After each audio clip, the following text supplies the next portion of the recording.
দেখো বন্ধুরা, আমরা অনেক সময় আমাদের একটু বেশিক্ষণ চালালাম না, তারপরে আমাদের সমস্ত নেট শেষ হয়ে যায়। এটাকে কিভাবে সমাধান করবে দেখাই তোমাদের। দেখো, আমরা সাধারণত ইউটিউব চলে গেলাম। এখান থেকে মনে করে এই ভিডিওটা আমি দেখছি। দেখো, এই যে ভিডিওটা দেখছি এর রেজুলেশনটা অনেক হাই করা আছে, যার কারণে আমরা পরিষ্কার স্পষ্ট বুঝতে পারছি যে ভিডিও আমরা দেখতে পাচ্ছি। তো যত রেজুলেশন হাই করা থাকবে আমাদের ডেটাটা বেশি তাড়াতাড়ি শেষ হয়ে যাবে। তো আমরা দেখো কর্নারের উপরে যে সেটিং অপশানটা আছে, সেটিংয়ে আমরা ক্লিক করব।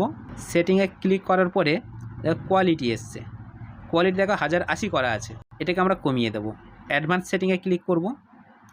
করার পরে এখানে আমরা রেজুলেশন দেখো 1080টা আমরা কমিয়ে 144 করে দিলাম। তাহলে আমাদের এখানে অনেকটা নেট সাশ্রয় হবে।